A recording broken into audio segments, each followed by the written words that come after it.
오늘 말씀의 제목은 외롭고 원통할 때입니다.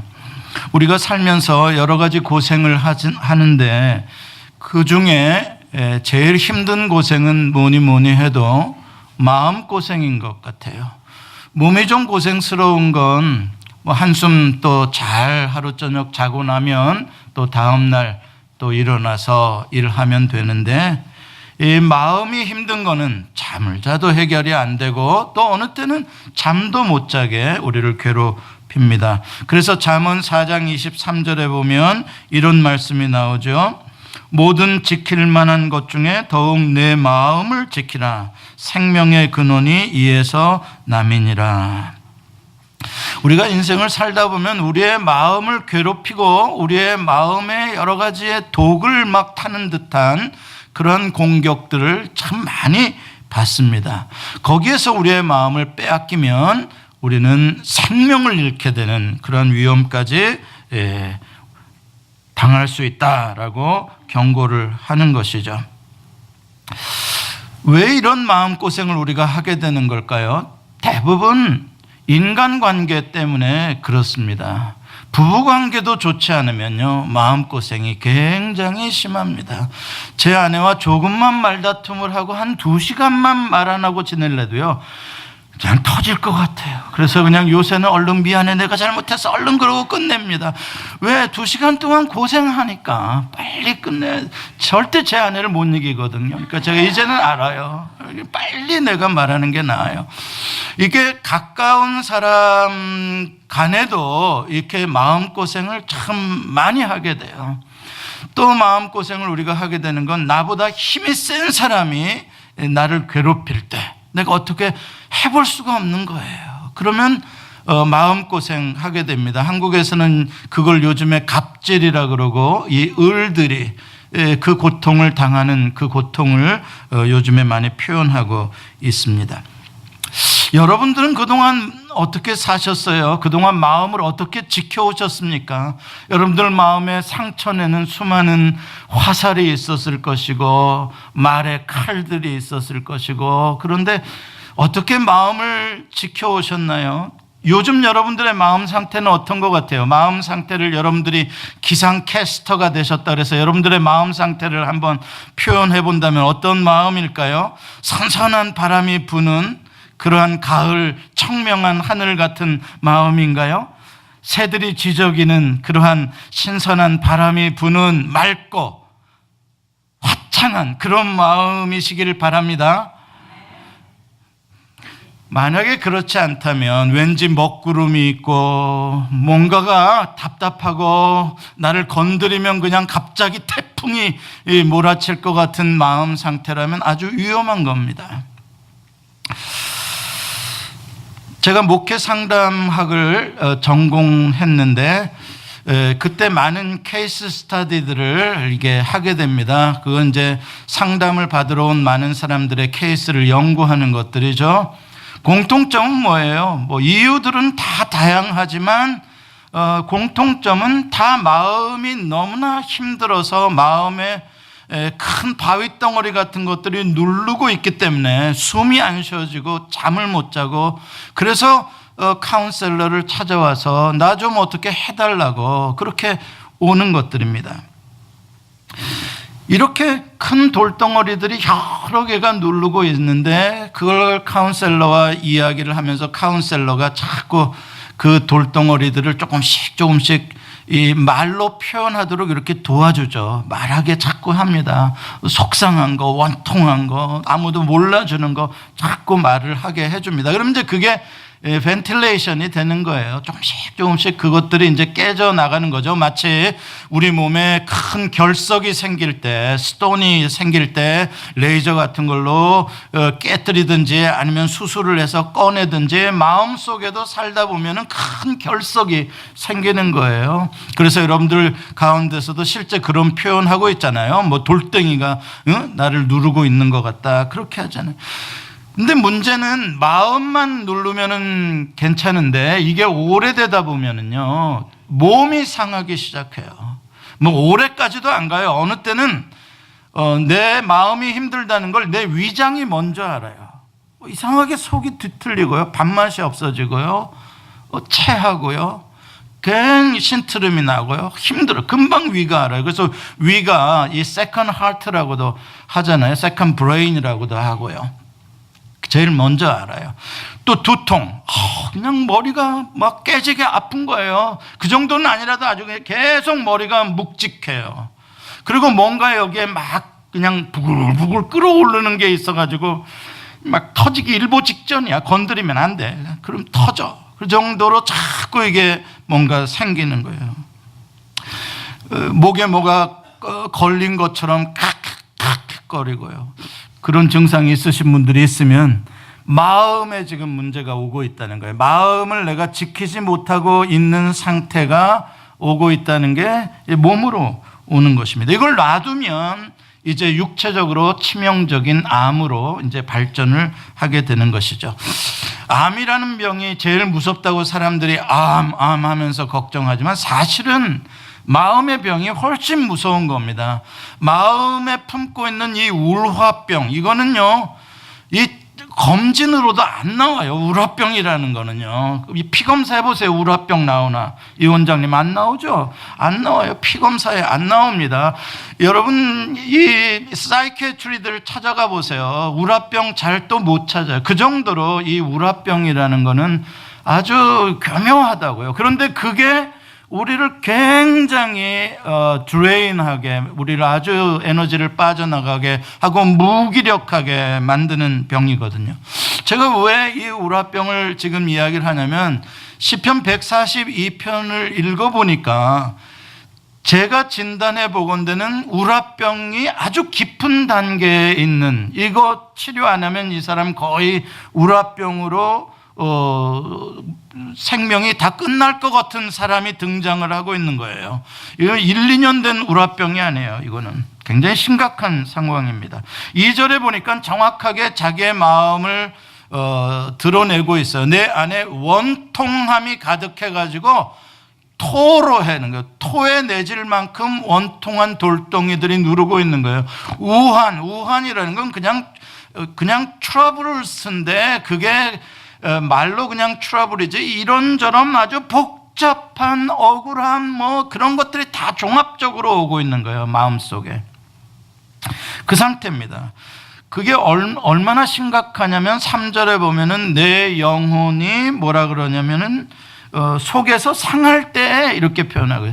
여기 속에서 상한다는 건 NIV 번역에는 faint라고 되어 있는데 원어적으로 더 깊이 들어가 보면 이거는 너무나 지쳐가지고 숨이 제대로 안 쉬어질 만큼 완전히 기진맥진해 있는 상태가 이 페인트예요. 그러니까 영혼까지, 몸만이 아니라 마음만이 아니라 영혼까지 살 소망이 없을 만큼 기진해 있는 상태입니다. 이건 울화병이 오래된 거예요. 깊어진 거예요. 자, 이 원통병, 울화병에 걸린 사람이 누굽니까? 시편 142편을 쓰고 있는 사람이 누구예요? 예, 다윗이라고 되어 있어요. 다윗이 굴에 있을 때 쓴 시다, 마스길이다, 기도다 이야기를 하고 있습니다. 다윗이 어떤 사람입니까? 뭐 이렇게 울화병에 걸려서 원통병 때문에 이렇게 기진할 사람입니까? 다윗이요? 다윗 그런 사람은 아닙니다.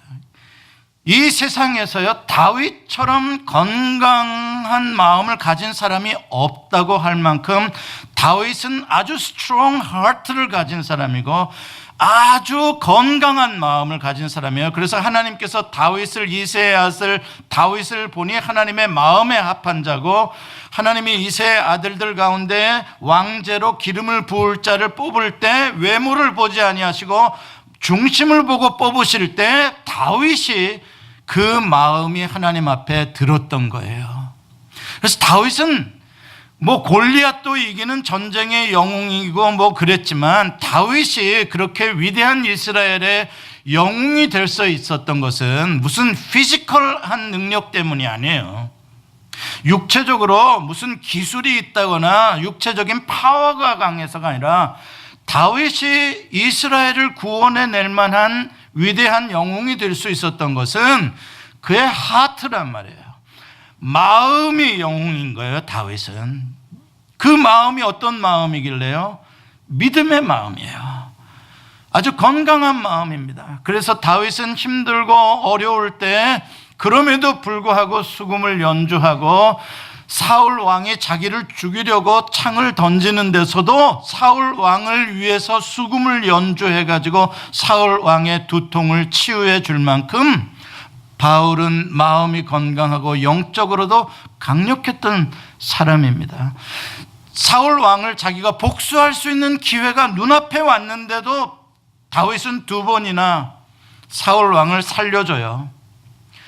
그만큼 자기 마음을 컨트롤할 수 있었던 믿음의 사람입니다. 만약에 지구상에서 정말 바다와 같은 마음, 정말 어떠한 역경에도 깊은 호수처럼 잔잔한 마음을 유지할 수 있을 만큼의 강한 마음, 아름다운 마음을 가진 사람이라고 한다면 다윗일 거예요. 그런데 그러기 때문에 오늘 시를 읽으면서 우리가 놀라게 되는 거예요. 이랬던 사람인데, 이런 사람인데 오늘 시를 읽어보면요, 이 원통함과 우라병 때문에 죽기 직전까지 다윗이 가 있는 거예요. 이게 너무나 안 맞는 거죠. 어떻게 이렇게 훌륭한 마음을 가지고 있던 사람이 어떻게 이렇게 병든 마음, 완전히 지쳐서 쓰러져서 절망적인 마음의 상태까지 떨어질 수 있을까? 참 너무나 아이러니한 것입니다. 마치 오늘 본문에서 다윗의 모습은요, 그 마음이 다 찢어져 가지고 마치 짐승이, 노루와 같은 짐승이 막 여기저기 사냥꾼의 화살을 맞아 가지고 뛰지도 못하고 그 자리에서 막 울부짖으며 뒹구는 것 같은 그러한 마음 상태를 토로하고 있는 거예요. 원한이 있고요, 그 원통이라는 게 그거 아닙니까? 그것 때문에 분노가 있고요, 배신감이 있고요, 그 다음에 외로움, 절망, 이런 게 가득한 거예요. 왜 이렇게 됐을까? 그렇게 마음이 훌륭하던 다윗이 왜 이렇게 마음이 망가지며 견딜 수 없는 상황까지 이 원통함이 이렇게 깊어졌을까? 자, 이유가 3절 후반절부터 한 2가지가 나와요. 보면은 사람들이 다윗을 잡으려고 올무를 숨겨놓았다 이야기를 합니다.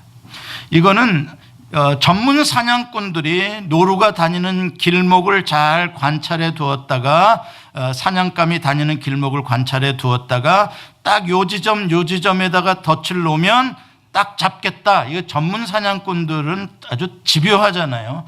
그렇게 집요하게 다윗을 공격하고 있는 것을 표현하고 있는 거예요. 아슬아슬한 거예요. 언제 그 덫에 걸릴지 모르는 거예요. 지금 요 굴로 숨고 저 굴로 숨고 아슬하게 도망 다니고 있는 거예요. 6절 후반절에 보면은 이런 사람들은 자기보다 훨씬 더 강한 자들입니다 라고 이야기를 해요. 그렇기 때문에 싸워서 그들을 이길 수 있는 힘이 다윗에게는 없는 거예요. 육체적으로는요. 7절에 보면은 마치 자기가 영혼이 옥에 갇혀 있는 것처럼 표현해요. 감옥에 있는 것처럼 표현을 합니다. 자기가 숨어 있는 그 동굴이 육체적으로 보면 감옥으로 느껴지는 거죠. 자기 혼자 힘으로는 도저히 빠져나올 수 없는 절망 상태다라고 말하는 것입니다.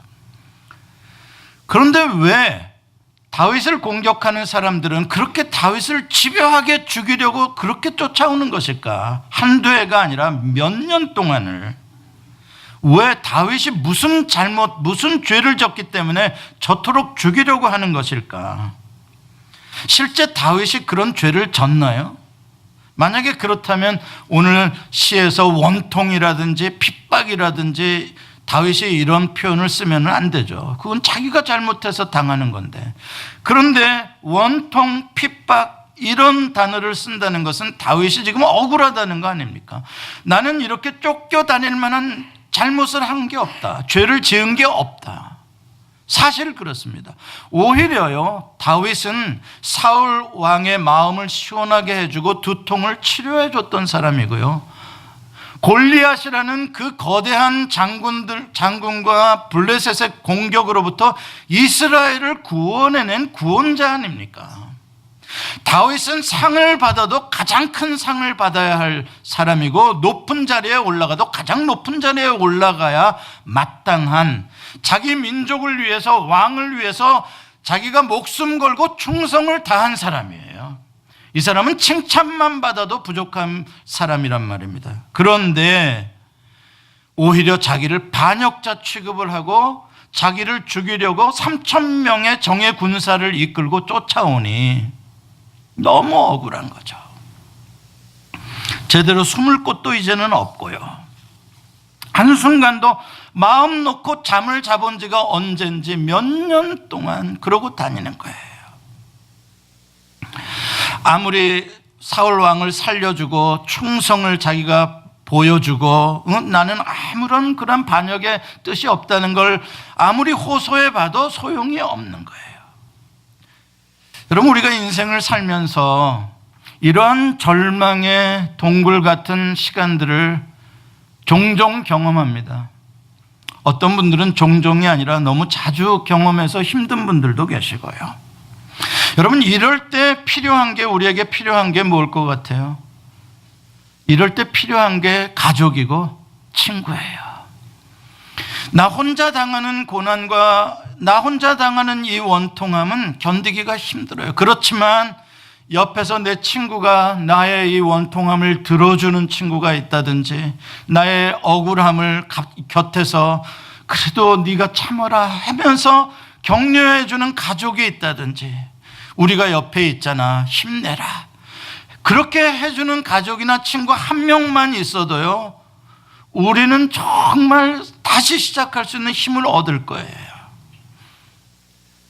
그런데 만약에 너무나도 불행하게 가족마저도 나를 배신한다면, 친구들마저도 네 탓이라고 나를 손가락질하고 돌아선다면, 정말로 내 주변에 아무도 없다면, 다 나만 나쁜 놈 되었다면 정말 살고 싶어지지 않는 거죠.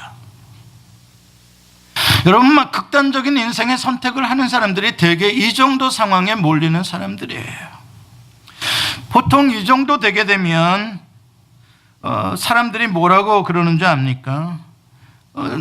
이제 난 못 살겠다 이야기를 하죠. 오늘 본문 4절에 보면요, 다윗이 꼭 그런 상황이에요. 다윗이 뭐라고 표현합니까? 4절에 보면은 오른쪽을 살펴보소서, 나를 아는 이도 없고 나의 피난처도 없고 내 영혼을 돌보는 이도 없나이다. nothing이에요. 아무도, nobody. 아무도 다윗을 격려해 주거나 위로해 주거나 변호해 주거나, 다윗이 쫓겨다닐 때 몰래 우리 집에 좀 며칠이라도 숨어 있어라 라고 제공해 주는 집이 없는 거예요. 그러니까 어디로 가야 됩니까? 사람 살지 않는 광야의 동굴밖에 없는 거예요. 짐승들을 숨어 있는 곳에 숨을 수밖에 없는 거예요. 자, 이러한 절대적인 고독, 외로움, 완전히 버림받음, 이게 바로 인생에서 가장 절망적인 위험이에요. 이럴 때 그래도 사람들이 바로 인생을 끝내지 않고 마지막 수단으로 한번 찾아보는 것이 신이에요, 신. 교회를 안 다니던 사람들도요, 이 정도 상황이 되면은요, 신이시여, 왜 나를 버리십니까? 그래도 한마디 하고요, 나를 좀 건져 주십시오. 교회를 안 다니던 사람들도 그런다고요. 하나님이라고까지 못해도요. 그런데 문제는 그 신이 그렇다고 나를 바로 건져주냐, 그렇게 기도했는데 다음날 아침에 뭐 댓글이 싹 좋은 말로 싹 바뀌어 있냐? 그렇지 않단 말이죠. 여전히 더 나를 잡아먹으려는 말들, 억울한 소리들, 악한 댓글들은 막 더 많이 달리는, 절망하는 거예요. 신이셔, 뭡니까? 내가 이렇게 부르짖는데도 나를 모른다고 이렇게 버리십니까? 그러면 인생이 끝나는 거죠. 안타까운 건 뭐냐면, 신을 찾는 것까지는 좋은데 자기가 찾는 그 신이 누군지도 모르고 자기를 어떻게 도와줄지도 모르고 신을 찾는다는 게 참 안타깝고 불쌍한 거예요. 그래서 우리가 하나님을 알아도 제대로 알아야 되는 이유가 거기에 있는 겁니다. 다윗은 이 절망의 자리에서 마찬가지예요. 도와줄 사람도 없고 변호해 줄 사람도 없고 숨을 곳도 없으니까 다윗도 신을 찾아요. 그러나 다윗이 찾는 신은 막연한 신이 아니라 분명한 여호와 하나님을 찾는다고요. 여호와여를 찾는다고요. 언약의 하나님, 나와 약속하시고 나를 놓지 아니하시는 그 하나님을 찾는다고요. 어떤 자세로 여호와를 찾는가, 어떤 자세로 여호와를 붙잡고 있는가 보면은요, 처절할 정도로 매달리는 거예요. 어떻게 처절할 정도로 매달리는 걸 알 수가 있냐? 1절에 보면은요, 이런 표현이 나와요. 내가 소리내어 여호와께 부르짖으며 소리내어 여호와께 간구하는도다. 이 소리내어라는 건 점잖은 표현이에요. 소리질러예요. 소리질러. 소리질러라는 것은 무슨 발음이 정확한 게 아니에요. 그냥 왁 소리 지르는 거예요. 왁 소리 지르는 거예요. 여호와 소리 지르는 거예요. 부르는 거예요. 그냥 부르는 거예요. 얼마나 간절한 외침인지. 여러분, 이런 외침을 어떻게 표현해야 될까요? 마치 이런 화살에 맞아서 죽어가는 짐승이 마지막에 그냥 하고 울부짖는 것 같은, 여러분 돼지 잡을 때 막 그 마지막 그 소리 지르는 거 옛날에 들어보셨어요? 동네가 시끄러워요. 정말 마지막 절규라고 하는 거죠. 이게 마지막 하나님을 향한 절규. 사실은 원통함이 깊어지면, 이 울화병이 깊어지면 말하기가 싫어져요. 숨쉬기도 힘든데 말할 힘이 어디서 나와요? 그래서 말하고 싶어지지가 않아요. 그래서 기도해야 된다는 걸 알면서도, 그래서 기도의 자리까지는 어떻게 다리를 끌고 갔는데도 한마디도 안 나요. 간신히 숨만 쉬고 앉아요. 한숨만 가끔 한 번씩 나. 이게 너무 원통이 깊어지고 울화가 심해지면 그렇게 된다고요. 그럼 다윗은 그 상태가 아니래서 지금 토해놓냐? 아니요. 그 상태보다 더 심하기 때문에 다윗은 내가 여기서 마지막 발악을 하더라도, 내가 죽을 때 죽더라도 하나님 앞에서 소리 한번 내가 질러보고 죽으리라. 그 마음인 거예요. 그 마음인 거예요. 그렇게 하는. 그런데 놀랍게도요, 이렇게 도저히 숨도 안 쉬어지는 상황인데도 여호와여 주여라고 부르짖게 되니까 희한하게 숨통이 터지는 거예요. 희한한 일이에요. 다른 사람을 불러봐도요 숨통 안 터져요. 그런데 여호와여 주여라고 부르짖으면 숨통이 터지는데 영혼의 숨통부터 터져요. 그래서 살아요. 마치 갓난 아이가 엄마 뱃속에서 나올 때 기도가 막혀가지고 파랗게 울지도 못하고 죽어가잖아요. 그때 그 아이를 뒤집어가지고 때려가지고 아이가 악 소리치면 아이고 살았다 소리가 나오잖아요. 마찬가지인 거예요. 우리의 기도도 영혼도 막히고 기도의 줄도 막히고 인생의 호흡도 막히는 상황이 돼도요, 우리가 마지막 모든 힘을 다해서 내가 이렇게 죽을 수는 없지라고 하고 여호와여라고 한번 부르짖으면 살아요. 한번 그럴 일이 없기를 바랍니다만은, 해볼 일이 없기를 바랍니다만은, 정말 그런 상황에 계시다면 한번 해보세요. 살아요. 하나님이 자기를 마지막 순간에 부르는 자를 하나님이 왜 놓으시겠냐고요. 그것을 위해서 하나님이 기다리고 계시는데요.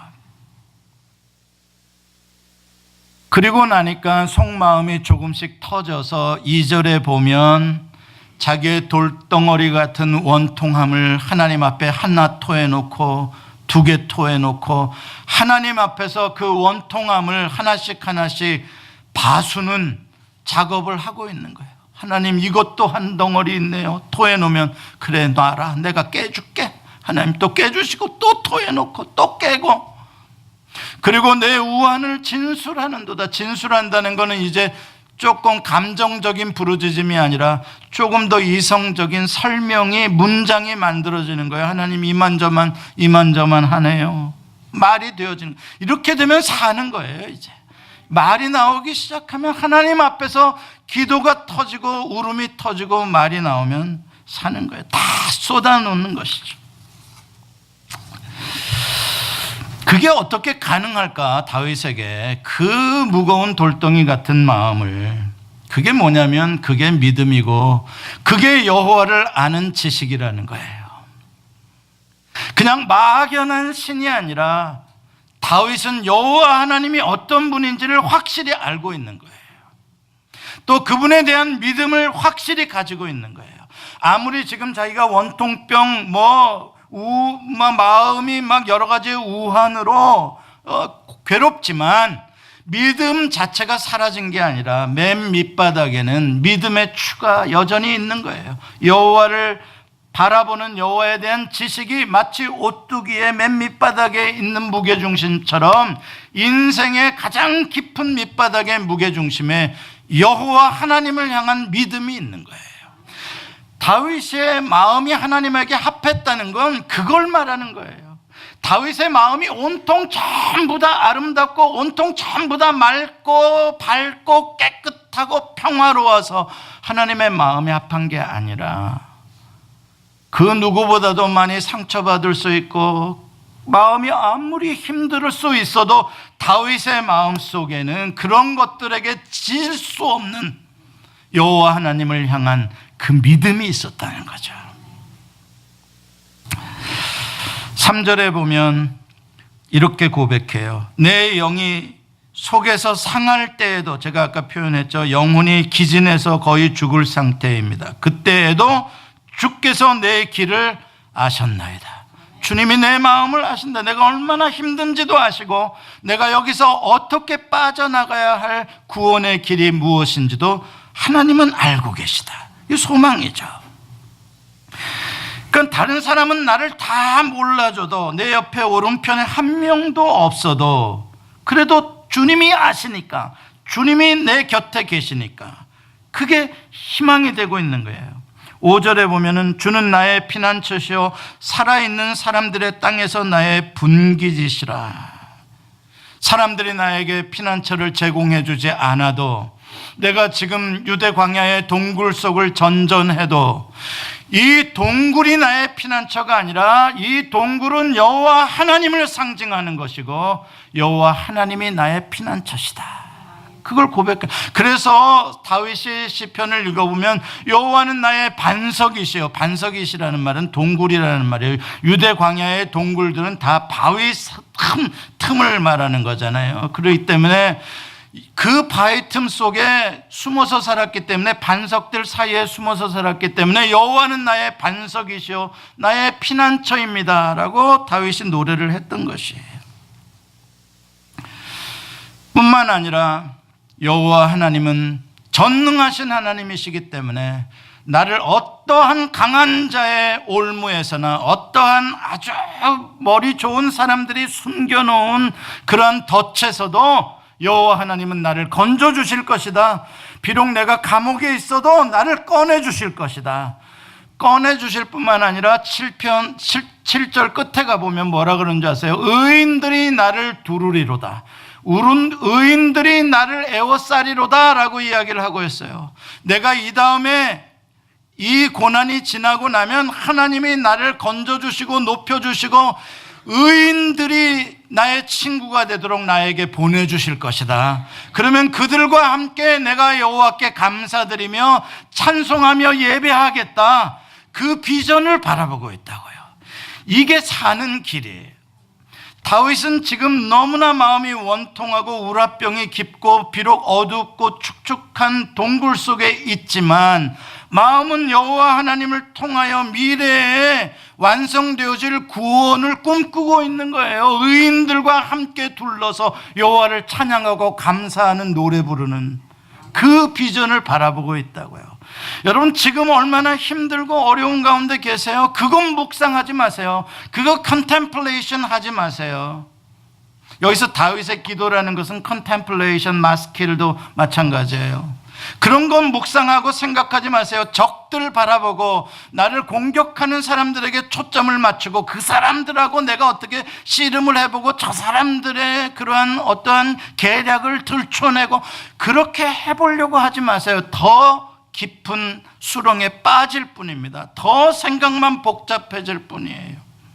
그럴 때일수록 우리는 오직 살 길, 오직 한 길을 되시는 하나님에게 나아가야 되는 거예요. 성경에 보면은 다윗과 같이 이러한 굴 속에, 웅덩이 속에 빠진 사람들이 참 많아요.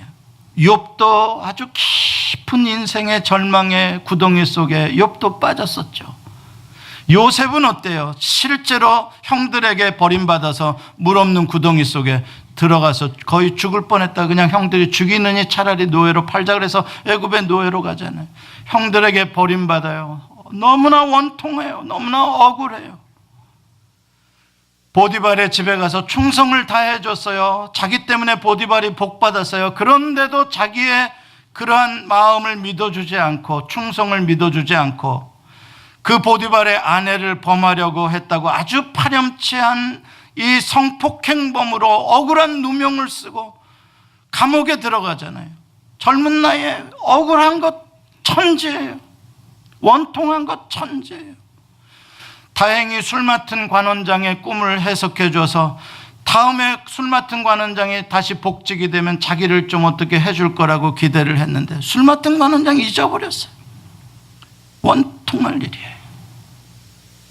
여러분, 그런 원통의 자리, 깊은 구덩이의 자리에 그럼에도 불구하고 요셉은 코람데오 여호와 신 앞에서 있었다. 여호와께서 요셉과 함께 하셨다라고 말씀하셔요. 그런 사람들의 미래는 어떻게 되는 줄 압니까? 감옥이 끝이 아니에요. 구덩이가 끝이 아니에요. 찬란한 애굽의 총리가 되는 세계가 열리고요, 많은 사람들을 기근해서 살리는 영웅이 됩니다. 보세요, 어떤 세계가 열리는지요. 그리고 나서 그의 형들에게 뭐라 그럽니까? 내가 형님들 원망하는 마음 이만큼도 없습니다. 나를 이곳에 보내신 분은 여호와 하나님이십니다. 원통이라는 게 없어졌어요. 오히려 사랑과 화해와 하나됨과 일치와 생명을 살리는 사람이 되는 거예요. 이게 하나님의 사람들인 거예요. 하나님이 꼭 구덩이에 있는 사람들을 그렇게 쓰시더라고요. 다윗을 거기서 건져서 찬란한 하나님의 왕국을 세우는 왕으로 하나님이 쓰시잖아요. 예수님께서 체포당하시고 신문당하실 때 예수님 얼마나 원통하셨을까요? 33살의 젊은 나이에 가족을 다 버리고 하나님의 일에 뛰어들고 하나님의 나라를 그토록 외쳤고 가난한 자들에게 먹을 것을 주고 병을 고쳐 좋은 일밖에 한 게 없는데, 희망을 줬는데, 하나님의 나라를 그들에게 주려고 선물로 주려고 왔는데, 사람들은 예수님을 죽이려고 핍박하고 모함하고 거짓 증인들을 세워서 뺨을 때리고, 사내들은 공회에서 벌떼처럼 달라들어서 저 사람이 무슨 이런 소리를 했다, 저 사람이 이런. 그 가운데 예수님을 변호해 주는 사람은 한 명도 없었어요. 제자들 중에 한 명도 없었고, 죽을 때까지 예수님을 떠나지 않겠다고 베드로도 약속했지만 베드로는 오히려 계집종 앞에서 예수를 저주했어요. 예수님의 그 외로움, 예수님의 그 원통하심, 십자가에 매달리셔서 뭐라 그래서 엘리 엘리 라마 사박다니, 나의 하나님 어찌하여 나를 버리시나이까. 마지막 하나님을 부르짖어도 하나님마저도 고개를 돌리시고 예수를 버리시는 그 외로움, 처절함. 사도 바울도 디모데후서 4장 16절에 이렇게 말하더라고요. 내가 처음 변명할 때 나와 함께한 자가 하나도 없고 다 나를 버렸으나 그들에게 허물을 돌리지 않기를 원하노라.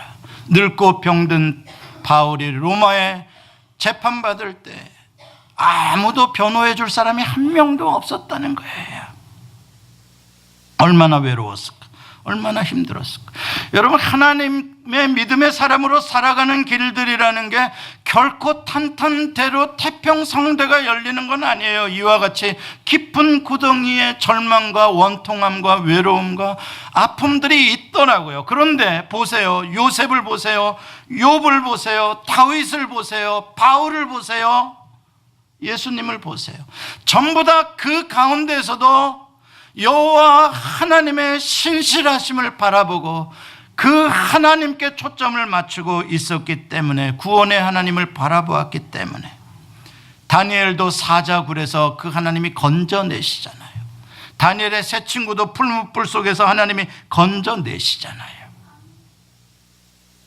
사랑하는 성도 여러분, 아무리 힘들고 답답하고 무력해지고 어려워도 여호와 하나님을 향하여 부르짖으면 여호와 하나님이 건져주십니다. 깊은 수렁에서 건지십니다. 나의 발을 반석 위에 세우십니다.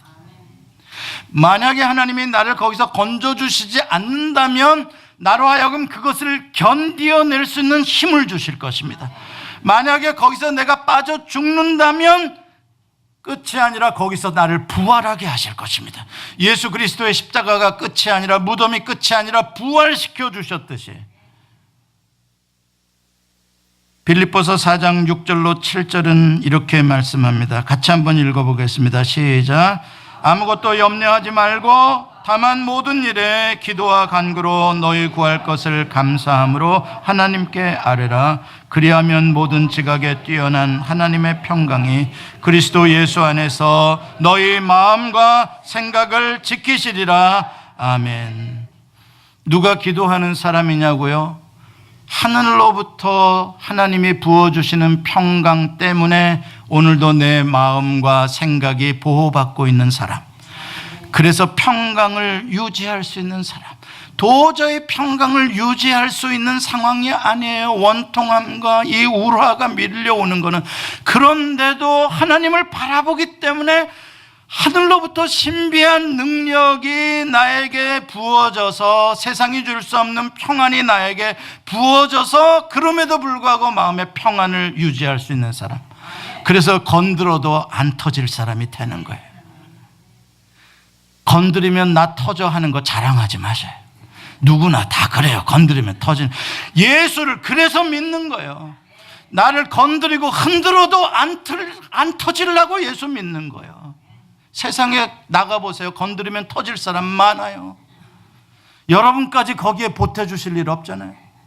여러분들은 그래도 가셔서 그 사람들에게 복음 전하고 하나님 바라보게 해서 그 사람들도 터지지 않고 살아야 되지 않겠어요? 시편 73편에 보면은 아삽이라는 사람이 너무나 원통해가지고 너무나 악인들이 잘 되는 거야. 의인들은 고난당하고. 얼마나 원통하고 얼마나 억울해. 그래서 에이, 신앙도 다 포기해버리고 뭐 하나님 찬양하는 잡도 다 그만둬버리고 그냥 세상 사람들처럼 살든지 아예 그냥 죽어버리든지 그러려고 생각하고 있다가 73편 16절과 17에 보면 이렇게 고백을 하더라고요. 한번 읽어봅시다. 시작. 내가 어찌하면 이를 알까 하여 생각한즉 그것이 내게 심한 고통이 되었더니 하나님의 성소에 들어갈 때에야 그들의 종말을 내가 깨달았나이다. 아멘. 여러분 인생에 종말 그냥 확 주고 싶은 사람들이 있죠. 저 인간 빨리 종말 됐으면 좋겠다. 저 인간들 때문에 사는 게 너무 힘들다. 그럴 때 어떻게 해야 된다고요? 성소로 들어오라는 거예요. 그 인간들 쫓아다니면서 싸우려고 그러지 말고 성소로 들어오라는 거예요. 여러분들 원통하게 하고 덫을 넣고 내 소망을 없애는 그런 사람들, 그 사람들하고 부딪히지 말고 그럴수록 여호와 하나님이 계시는 성소에 들어와서 기도하시라는 거예요. 기도를 안 하니까 자꾸 열만 받치는 거예요. 기도를 안 하니까 두통만 생기는 거예요. 혈압만 올라가는 거예요. 하나님께 부르짖고 하나님께 나의 우환을 진술하고 토하면은요, 그 과정을 지나서 내 안에 평강이 오게 되는 거예요. 하나님이 여러분에게 원하시는 건 그 평강이라고요. 그게 구원이라고요. 그게 그리스도인의 믿음이란 말입니다. 말씀을 맺습니다. 사랑하는 성도 여러분, 누가 여러분을 위로해 줄 사람이 있겠습니까? 목사가 여러분을 위로해 주면 얼마나 위로해 주겠습니까? 다 위로 못합니다. 어느 때는 여러분 형편도 몰라요. 어느 때는요. 심지어는 여러분의 아내나 여러분의 남편도 몰라요. 굉장히 외로움이 있어요. 자녀는 더더군다나 모르고요. 걔네들은 자기들 살기에도 바쁘니까요. 그럴 때 우리는 원망하기 쉬워요. 나 외롭다. 나 너무 힘들다. 막 이 사람 붙잡고 막 나 힘들다고 막 하고 저 사람 붙잡고 힘들다고. 아무 소용없어요. 나만 더 초라해질 뿐이에요. 여러분 그러지 마세요. 기도하세요. 하나님의 예배 자리로 오늘처럼 나오세요. 힘들어도 그래도 나와서 아멘도 하고 찬송도 하고 소리도 지르고 하나님 앞에 기도하세요. 그러면 여러분 사실 수 있어요. 사실뿐만이 아니라 더 놀라운 세계가 펼쳐질 줄로 믿습니다. 기도하겠습니다. 하나님, 무거운 먹구름이 누르는 것 같은 마음을 가지고 왔습니다. 너무나 영혼도 피곤하고 마음도 피곤하고 몸도 너무나 여기저기 아픈 것도 많고 되는 일도 없고 뭐가 어떻게 앞으로 나아질 건지 희망도 안 보이는 그러한 다람쥐 쳇바퀴 도는 답답함으로 나왔습니다. 하나님, 너무나 세상이 불공평하고 악하고 막 어떻게 그런데 내가 해볼 수는 없는 그러한 일들이 너무나 많습니다. 하나님 아버지, 그래서 주를 바라봅니다. 다윗처럼. 그래서 주님 앞에 부르짖습니다. 주님, 오늘 주를 바라보는 성도들, 주님, 저들의 마음에 있는 무거운 돌덩어리들 녹여지게 하시고 사라지게 하시고 먹구름 다 쫓겨가게 하시고 하나님이 주시는 시원한 가을 바람처럼 가을 하늘처럼 저들의 마음이 맑아지게 해 주옵소서. 예수님의 이름으로 기도합니다. 아멘.